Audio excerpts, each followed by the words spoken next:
आत्मनिर्भर होना अपने आप में कितना बड़ा वर्ड है जिसको आप सोच ही नहीं सकते, और जब ये देश से जोड़ दिया जाए तो एक बहुत बड़ी देशभक्ति की भावना को जगाता है। अगर हम आप देशभक्त हैं तो आज उसको प्रूफ करने का समय है।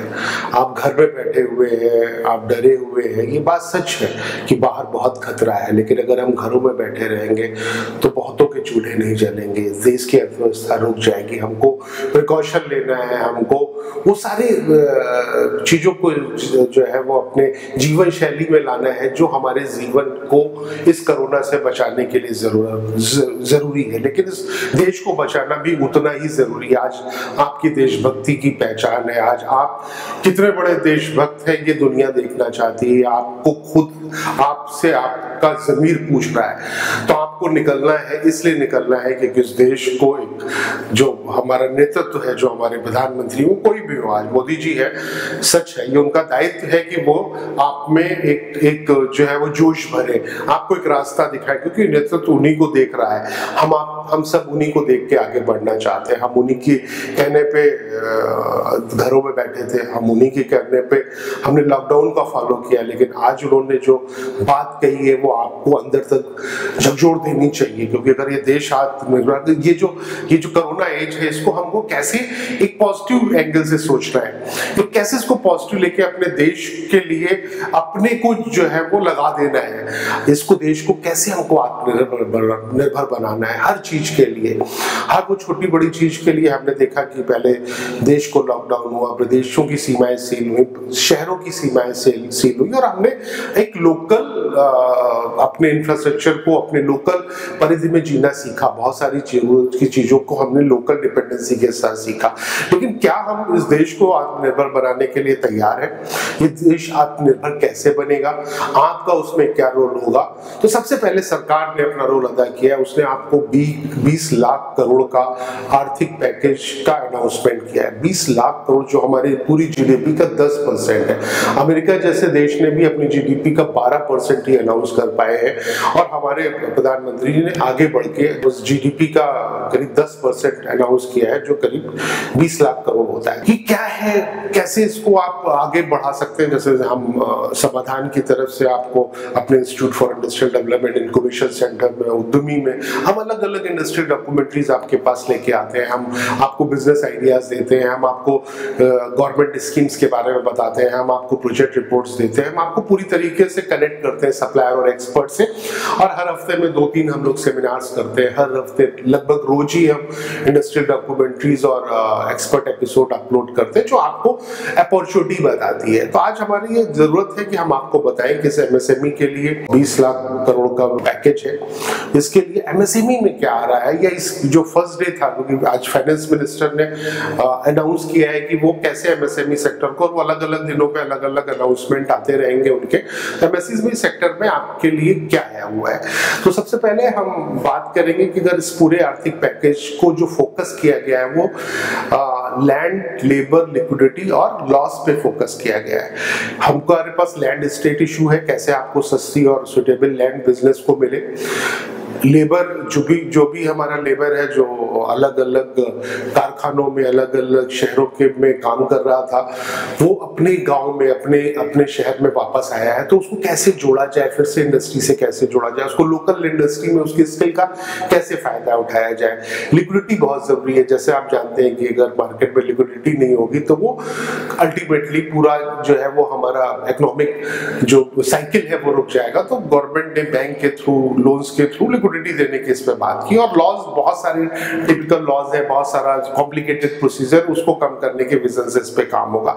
जो मेन फोकस्ड होंगी वो इस पे मिडिल, जो हमारी एमएसएमई है, जो माइक्रो, स्मॉल और मीडियम एंटरप्राइजेस है, जो कॉटेज इंडस्ट्रीज है, जो विलेज इंडस्ट्रीज है, इन सब पे फोकस ज्यादा होगा कि जो हमारी बैकबोन है, जो इस इंडस्ट्री की बैकबोन है, जो हमारे पूरी देश के इकोनॉमिक स्ट्रक्चर की बैकबोन है, हम उस पे बात करेंगे। इसके अलावा हमारा जो सबसे बड़ी बात इस इसमें मोदी जी ने की है कि हमको लोकल के लिए वोकल बनना पड़ेगा। हम ब्रांड को देख के वोकल बनने का मतलब है कि आज हम क्यों खुश होते हैं, आज हम ब्रांड को अपने को दिखाना चाहते हैं कि हम ये मल्टीनेशनल ब्रांड पहन रहे हैं, हम ये मल्टीनेशनल यूज कर रहे हैं, हमारे पास इतना फंड है। आज क्या हुआ, अपने घर में एक टी शर्ट पे आपके बड़े बड़े सूट, आपके बड़े बड़े ब्रांडेड शर्ट्स आपकी सिर्फ कबर्ड में है। आप देशभक्त बनिए, आप लोकल चीजों को प्रमोट करिए, आप उसमें फक्र करिए कि देखिए मैंने एक खादी पहन रखा है, देखिए मैंने ये लोकल ब्रांड यूज किया है जो हमारी देश का ब्रांड है। जब आप अपने देश के ब्रांड के लिए वोकल होंगे तो दुनिया उसको इंटरनेशनल ब्रांड बना देगी, वो क्वालिटी इंप्रूव होगी क्योंकि उसके पास डिमांड आएगी, वो प्रोडक्शन में ज्यादा फोकस कर पाएगा, वो क्वालिटी पे ज्यादा फोकस कर पाएगा। लेकिन अगर जब डिमांड ही नहीं क्रिएट होगी, हम सभी मल्टीनेशनल के पीछे भागेंगे। हमको मल्टीनेशनल बंद नहीं करना है क्योंकि वो भी देश के लिए इन्वेस्टमेंट लेके आते हैं, लेकिन हमको अपने लोकल के लिए, अपनी ब्रांड के लिए, अपने स्वदेशी के लिए वोकल होना है और उससे फक्र करना है कि हम ये स्वदेशी पहना है। हम उस पे फक्र के साथ लोगों को एडवाइस करें कि नहीं ये हमारा ब्रांड है, ये लोकल ब्रांड है, ये लोकल चीज है, ये लोकल हमारा बेसिक है, ये बेसिक प्रोडक्ट्स है जो हम यूज करते हैं और बहुत अच्छी क्वालिटी आप भी यूज करिए और हमारी इंडस्ट्री धीरे धीरे ग्रो हो। तो जरूरी है कि हम आगे आए, हम देशभक्त बने। तो हम देशभक्त केवल न्यूज चैनल पे ना बने, हम सिर्फ क्रिटिसाइज करने के लिए देशभक्त ना बने, हम कुछ करके दिखाए। तो लोकल के लिए हमको वोकल होना ये बहुत जरूरी है। मोदी जी की स्पीच में उन्होंने जो सबसे बड़ी बात की है कि हमारे 5 पिलर की बात की है, जो पूरी अर्थव्यवस्था के लिए, इकोनॉमिक उसके लिए 5 जो पिलर्स है उस पे बात हुई है। तो अगर हम उसके बात करें तो वो 5 पिलर्स के हम सबसे पहले तो उसमें इकोनॉमी आती है, फिर इंफ्रास्ट्रक्चर आता है, फिर टेक्नोलॉजी आती है, फिर डेमोग्राफी आती है और उसके बाद डिमांड। अगर हम जो हमारी इकोनॉमी है उसमें हम एकदम से चेंज लाने की बात हो रही है, इसलिए इंक्रीमेंटल चेंज से काम नहीं चलेगा, एकदम हमको एक फ्लो लाना पड़ेगा जिसके लिए इतना सारा मनी पंप इन किया जा रहा है। हम आपको सबको बाहर निकलना पड़ेगा, काम करना पड़ेगा, नई इंडस्ट्रीज पे फोकस करना पड़ेगा। जो इंडस्ट्रीज चल रही हैं उनको सपोर्ट देने के लिए गवर्नमेंट आ गया है। ये इवन जो एनपीएस है, जो डिस्ट्रेस एसेट्स है, जिनकी जो किसी तरीके से स्ट्रेस में है, उन इंडस्ट्रीज की भी सपोर्ट की बात हो रही है। फिर इंफ्रास्ट्रक्चर, अगर हम इंफ्रास्ट्रक्चर रोड में, रेल में पैसा लगाएंगे तो वो एनएचआई के थ्रू जाए, वो चाहे रेलवे मिनिस्ट्री के थ्रू जाए, चाहे वो पोर्ट्स के थ्रू जाए, तो वो लोगों तक डिस्ट्रीब्यूट होगा और मनी का फ्लो बढ़ेगा। इसके अलावा हम सभी जानते हैं कि हिंदुस्तान में सबसे ज्यादा यंग पॉपुलेशन है, यहाँ दुनिया का ब्रेन रहता है। इसमें टेक्नोलॉजी के लिए हम पूरी दुनिया को टेक्नोलॉजी देते हैं या टेक्नोलॉजी में हम पार्ट है पूरी दुनिया में। तो कैसे इस पे टेक्नोलॉजी का यूज हो, क्योंकि लोग घर से बाहर नहीं निकल रहे, तो ई कॉमर्स को कैसे बेहतर करें, हम कैसे प्रोसेस को ऑटोमेशन करें, अपने आर्टिफिशियल इंटेलिजेंस को कैसे लाएं। तो ये टेक्नोलॉजी का भी बहुत बड़ा इसमें रोल रहेगा। अगर हम अपने आप जो भारत को आत्मनिर्भर बनाना चाहते हैं तो एक बहुत इस पे टेक्नोलॉजी का भी बड़ा रोल रहेगा। इसके बाद जो हमारी डेमोग्राफी है उसकी बात हम करते हैं तो हमको अपनी नीड देखनी है, हमको अपनी जरूरतें देखनी है और उसको एक शहर को भी जो है वो हमको अपने तरीके से आत्मनिर्भर बनाना है, एक प्रदेश को भी आत्मनिर्भर बनाना है। और जो जहाँ पे जिसके जो प्लस पॉइंट है, जो जहाँ पे जो हमारी खूबियां हैं उसको निकाल के दुनिया को दिखाना है, चाहे वो टूरिज्म हो, चाहे वो प्रोडक्ट हो, चाहे वो ऑर्गेनिक हो, चाहे वो कुछ भी हो, जो हमको हमारी उस लोकेशन को, उस जगह का जो प्रोडक्ट है उसको दुनिया तक पहुंचाना है। इसलिए उस पूरी तरीके से हमको इस डेवलपमेंट को, इस अर्थव्यवस्था के जो अपना आत्मनिर्भरता है उसको हर कोने तक ले जाना है। और डिमांड, अल्टीमेटली किसी भी प्रोडक्ट की अगर डिमांड नहीं होगी तो प्रोडक्शन कहाँ से होगा, अगर प्रोडक्शन नहीं होगा तो फिर वो पैसे का सर्कुलेशन कैसे होगा। ये सारा कुछ जरूरी है कि हमको डिमांड भी साथ साथ में ऐसा कुछ करना है जिससे डिमांड भी क्रिएट हो। इसके बाद हम जब बात करेंगे तो हम बात करेंगे रिफॉर्म्स क्या चाहिए इस इंडस्ट्री को या इस देश को, कहाँ पे ज्यादा जरूरत है रिफॉर्म लाने की। इसमें सबसे पहले एग्रीकल्चर सेक्टर आता है। जैसे हम जानते हैं कि हमारा देश जो है वो कृषि प्रधान देश है, जो भारत है वो गांव में बसता है, गांव के लोगों पे बहुत निर्भरता है। और आज अगर हमको किसी ने बचाया है तो देखिए गांव के लोगों ने बचाया। कम से कम हमारे पास इतने खाद्यान्न थे, इतनी जरूरत है कि कोई भूखमरी से नहीं मरा। हमारे पास हर जगह पे बांटने के लिए, खाने के लिए और कम से कम लोगों को देने के लिए कम से कम हमको अपनी डिपेंडेंसी किसी जो है वो हम सेल्फ डिपेंडेंट थे। जहां तक अगर हमारे फूड ग्रेन्स की बात थी तो ये किसान इसके लिए साधुवाद के पात्र है, हमारी जो लोग हैं। तो वहां पे बहुत सारा प्रोड्यूस वेस्ट होता है, तो कैसे, और ई कॉमर्स के बाद या इसके बाद इसमें सप्लाई चेन को कैसे मेंटेन किया जाए, जिससे कि उनके जो प्रोडक्ट है, जो उनकी वेजिटेबल्स है या जो उनके फूड ग्रेन्स है, उनको ज्यादा अच्छी कीमत मिल सके, ज्यादा लेवल पे हम उनके सप्लाई चेन को दुनिया तक पहुंचा सके, जो अभी हमारे पास देश और बहुत सारे देशों के पास आज भी खाने के लिए नहीं है, आज भी उनके पास जमीन भी नहीं है जहां पे वो पैदा कर सके। तो ये एक बहुत बड़ा साइकिल हो सकता है फूड ग्रेन्स और हमारे एग्रीकल्चर इंडस्ट्री में, अगर हम उसमें बहुत से अच्छी सप्लाई चेन मैनेजमेंट डेवलप कर ले। इसके अलावा जो टैक्स रिफॉर्म्स हैं उनको भी बहुत जरूरी है कि हमको रैशनल टैक्स सिस्टम को डेवलप करना है, जिसके लिए गवर्नमेंट काम कर रही है। इस जो इकोनॉमिक पैकेज है इसमें बहुत सारे रिफॉर्म लेके आ रही है। इसके अलावा जो सिंपल एंड क्लियर लॉज, जो लॉज है वो बड़े कॉम्प्लिकेटेड है, तो उनको सिंपल करना है, कम करना है और बड़े स्ट्रेट फॉरवर्ड करना है, जिससे कि लोगों को ज्यादा कॉम्प्लिकेशन ना हो। इसके अलावा कैपेबल ह्यूमन रिसोर्सेज डेवलप करने। कैपेबल ह्यूमन रिसोर्सेज मतलब है स्किल्ड ह्यूमन रिसोर्सेज। आज बहुत सारे लोग जहाँ पे अलग अलग कारखानों में काम कर रहे थे, अलग अलग इंडस्ट्रीज में काम कर रहे थे, अलग अलग वर्टिकल में काम कर रहे थे, वो अपने घर को लौटे हैं, अपने गांव को लौटे, अपने शहर को लौटे, तो उनकी यूटिलाइजेशन कैसे कर सके, हम उनको कैसे और उनकी स्किलिंग कर सके। इसके अलावा कैसे उनको जॉब देने के लिए, या जो नई हमारी यंग जनरेशन है उसको हम स्किल डेवलपमेंट से कैसे जोड़ें कि वो एम्प्लॉयबल हो सके, वो कैपेबल हो सके अपनी इंडस्ट्री को चलाने के लिए, अपने बिजनेस को चलाने के लिए। Entrepreneurship development programme, institute for industrial development और उद्यमी, हम दोनों में इंस्टीट्यूट जो है वो एंटरप्रेन्योरशिप डेवलपमेंट प्रोग्राम भी देते हैं। तो ये एक पूरी तरीके से एक सिस्टम को ऐसा करना है जो हमारी पूरी ह्यूमन रिसोर्सेज जो है वो कैपेबल हो सके बिजनेस करने के लिए, और एम्प्लॉयबिलिटी भी आ सके बिजनेस या किसी भी बिजनेस हाउस या किसी भी कॉर्पोरेट में काम करने के लिए।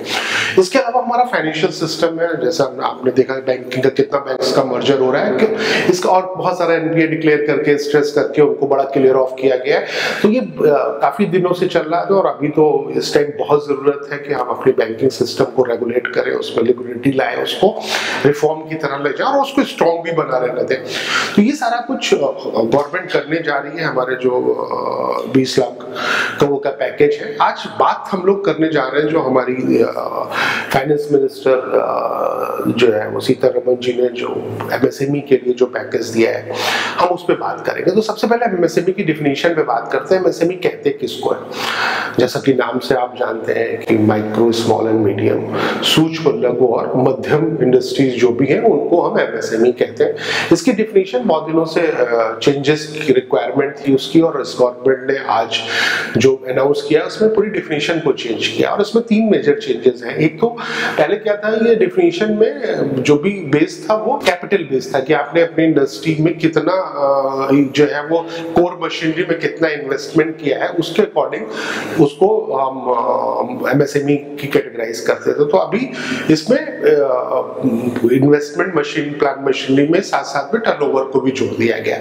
फिर इसमें 2 लिमिट थी, सर्विस सेक्टर के लिए और मैन्युफैक्चरिंग सेक्टर के लिए अलग अलग लिमिट थी कि कब किसको हम एमएसएमई मानेंगे मैन्युफैक्चरिंग सेक्टर में, और कब हम उसको एमएसएमई मानेंगे सर्विस सेक्टर के लिए। अलग अलग उसमें इन्वेस्टमेंट की लिमिट थी। अभी दोनों सेक्टर को जोड़ के कंपोजिट लिमिट कर दी गई है। तो ये बड़ा क्लासिफिकेशन चेंजेस हुआ है। और तीसरा है, लिमिट्स को बढ़ा दिया गया है कि ब्रॉडर कैटेगरी में ज्यादा से ज्यादा इंडस्ट्रीज इसमें आ सके। तो बड़ा सिंपल सा है। हम लोग पहले जिसको कहते थे माइक्रो इंडस्ट्रीज कहते थे, जिसमें 25 लाख रुपए तक अगर मैन्युफैक्चरिंग इंडस्ट्रीज है और 10 लाख रुपए तक अगर वो सर्विस इंडस्ट्री है, उसमें के प्लांट मशीनरी में इन्वेस्टमेंट होता तो माइक्रो कैटेगरी में आता था। अब हमने आपको बताया कि दोनों कैटेगरी को एक कर दिया गया, तो सर्विस और मैन्युफैक्चरिंग का कोई डिफरेंस नहीं है। अब इसका इन्वेस्टमेंट जो 25 और 10 था उसको 1 करोड़ तक के हम माइक्रो ही कहेंगे, और टर्नओवर क्राइटेरिया और जोड़ दिया गया है कि टर्नओवर उसका 5 करोड़ तक होना चाहिए। पहले कोई टर्नओवर क्राइटेरिया नहीं था। तो जिसमें भी किसी भी इंडस्ट्री में जिसमें 1 करोड़ तक plant machinery, core plant machinery, core का मतलब होता है जो उसके प्रोसेस के लिए मेन है, एंसिलरी प्लांट मशीनरी और बिल्डिंग को इसमें शामिल नहीं किया जाता है, तो वो 1 करोड़ तक है, तो हम उसको माइक्रो ही कहेंगे और टर्नओवर 5 करोड़ तक। इसके अलावा स्मॉल की कैटेगरी पहले हमने आपको बताया कि जो है वो प्लांट मशीनरी 5 करोड़ तक, और अगर सर्विस सेक्टर है तो 2 करोड़ तक के था, तो हम उसको स्मॉल कैटेगरी में लेते थे। लेकिन अभी जो रिवाइज कर दिया गया है उसके हिसाब से सर्विस सेक्टर और उसका मैन्युफैक्चरिंग को एक ही मानते हुए इन्वेस्टमेंट क्राइटेरिया जो 5 करोड़ था उसको 10 करोड़ कर दिया गया, लगभग जस्ट डबल कर दिया गया, और सर्विस सेक्टर के लिए भी कर दिया गया। टर्नओवर 50 करोड़ तक है तो भी हम उसको जो है वो स्मॉल मानेंगे, और अगर हम मीडियम में जाते हैं तो मीडियम में जो पहले 10 करोड़ था और सर्विस सेक्टर के लिए 5 करोड़ था, अब वो ओवरऑल सर्विस और मैन्युफैक्चरिंग के लिए 20 करोड़ का टर्नओवर और 20 करोड़ का प्लांट मशीनरी में इन्वेस्टमेंट और 100 करोड़ का टर्नओवर, ये बहुत बड़ा ब्रैकेट पे चेंजेस किया गया जिससे ज्यादा से ज्यादा इंडस्ट्रीज इस ब्रैकेट में आ सके, जिसमें ज्यादा से ज्यादा लोगों को बेनिफिट मिल सके, और जो एग्जिस्टिंग बेनिफिट्स हैं वो तो उनको मिलेंगे। इस इकोनॉमिक पैकेज में कुछ बेनिफिट्स और क्या आए हुए हैं वो भी जान लेते हैं। सबसे पहले बात की गई है कि 3 लाख करोड़ रुपए उन एग्जिस्टिंग यूनिट्स को और न्यू बोरोवर्स को दिए जाएंगे ऑटोमेटिक लोन सिस्टम के द्वारा जो एमएसएमई में आते हैं। तो आप ये समझिए, और कलेक्टर फ्री लोन होंगे। ये बहुत बड़ी बात की है गवर्नमेंट ने कि आज की डेट में जो भी इंडस्ट्रीज है उनको अगर एक्सपेंशन करना है तो बैंक कोलेक्टर मांगती है, नई यूनिट लगानी है तो उससे कोलेक्टर मांगते हैं, तो ये ऑटोमेटिक रूट से अगर हम कोलेक्टर फ्री लोन की बात करेंगे तो एक बहुत बड़ा इंडस्ट्रीज में जो है वो उनको सपोर्ट मिलेगा। ये और इसके लिए बहुत बड़ा फंड है जो 3 लाख करोड़ है, जो काफी इंडस्ट्रीज को सपोर्ट देगा।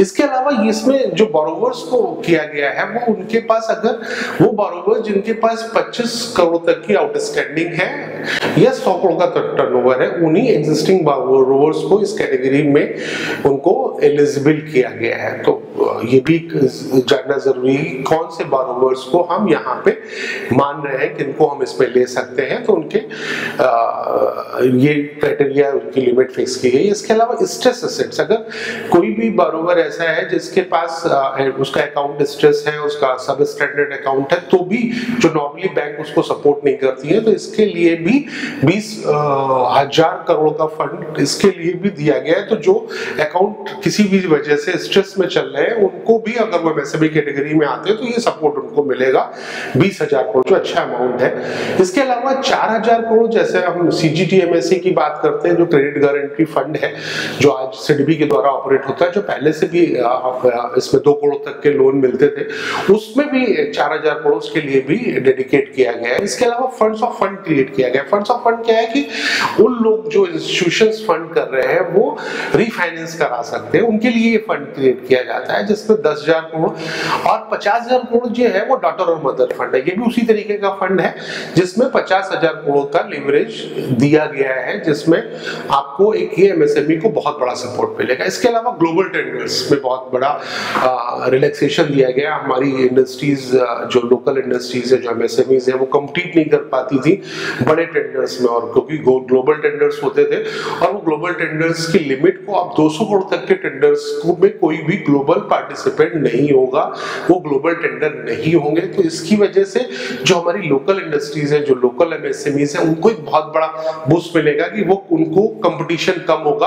क्योंकि पहले क्या होता था कि ग्लोबल टेंडर्स में ज्यादातर बड़ी बड़ी कंपनीज आती थी और वो टेंडर्स को पार्टिसिपेट कर लेती थी, अल्टीमेटली एएमसी हमारी लोकल कंपनीज करती थी। तो आज की डेट में ये मैन्युफैक्चरिंग सेक्टर को, मेक इन इंडिया के विजन को एक बहुत बड़ा बूस्ट देगा।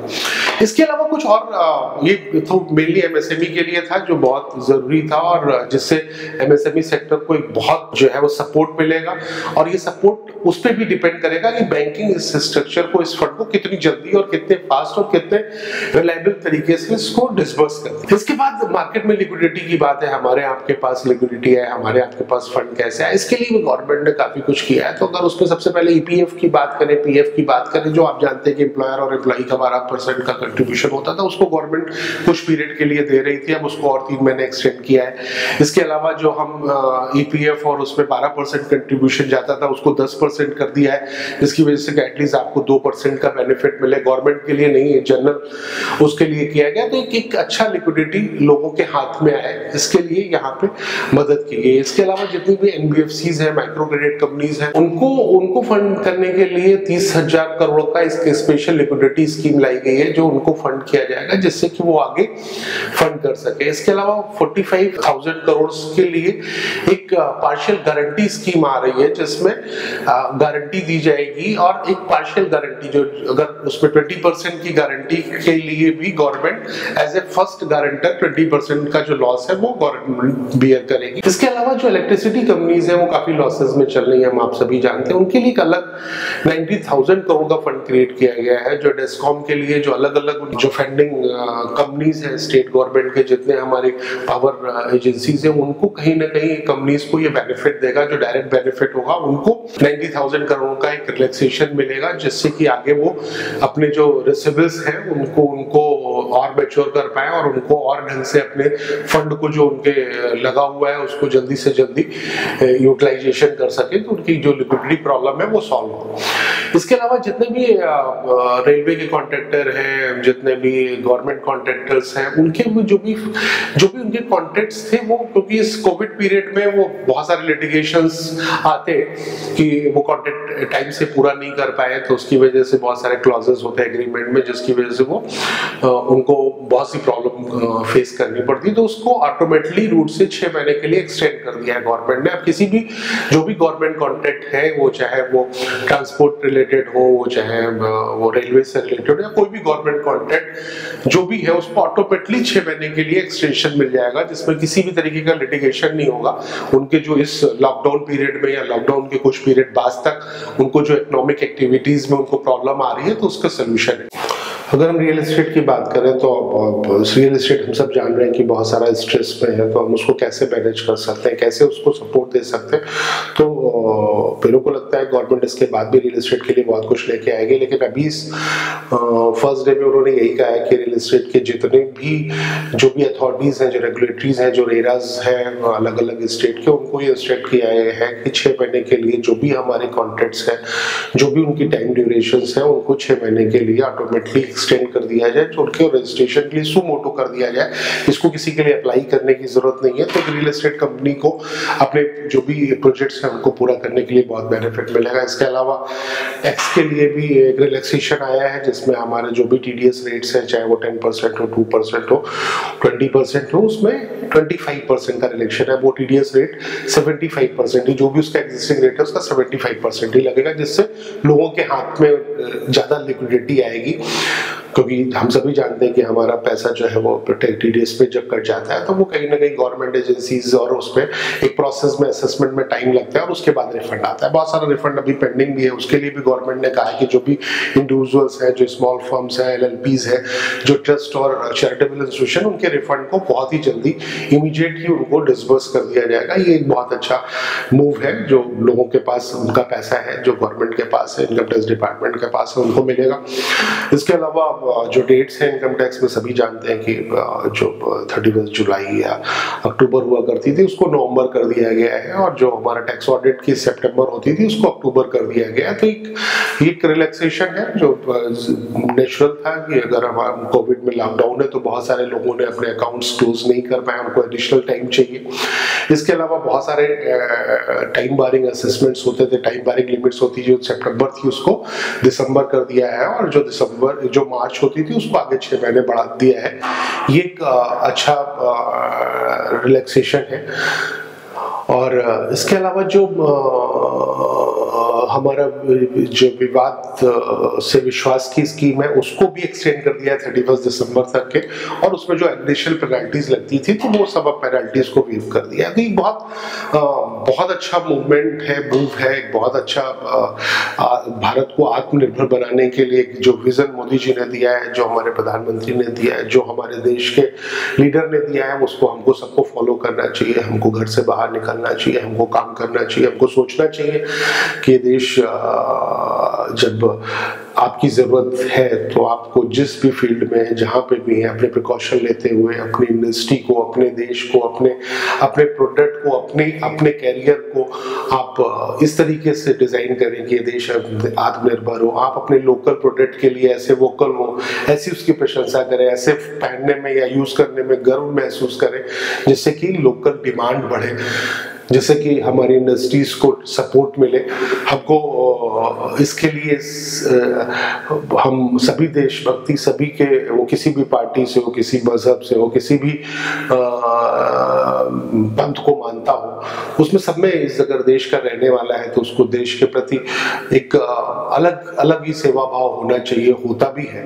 आज वो सेवा भाव दिखाने का वक्त आ गया है। सबका तरीका अलग अलग हो सकता है, लेकिन इस देश को आत्मनिर्भर बनाने के लिए हम जो भी कर सकते हैं, हम अपने लोकल प्रोडक्ट को यूज कर सकते हैं एज ए कंज्यूमर, हम नई इंडस्ट्री लगा सकते हैं एज ए एंटरप्रेन्योर, हम इंडस्ट्री लगा रहे हैं उसमें डाइवर्सिफाई या उसको एक्सपेंशन कर सकते हैं, लोगों को ज्यादा रोजगार मिलेगा। हम अगर लेबर है, अगर हम बाहर से आए हैं यहाँ पे, अगर हम NRI हैं तो हमारे पास जो फंड है या हमारी जो स्किल है उसके अकॉर्डिंग हम ज्यादा दूनी ढंग से मेहनत करें, ज्यादा अच्छे ढंग से मेहनत करें और हम इंडस्ट्री को आगे बढ़ाएं, इस देश को आगे बढ़ाएं और इस देश को आत्मनिर्भर बनाने के लिए जो भी सपना मोदी जी ने देखा है, जो हमारा आपका सपना होना चाहिए, हम आपको उसके लिए कोशिश करनी चाहिए और हम जरूर सफल होंगे। हम 1 साल में जरूर दिखा देंगे दुनिया को, हमारे पास वो जज्बा है कि हम अपनी इंडस्ट्री को आत्मनिर्भर, अपने देश को आत्मनिर्भर बनाएंगे।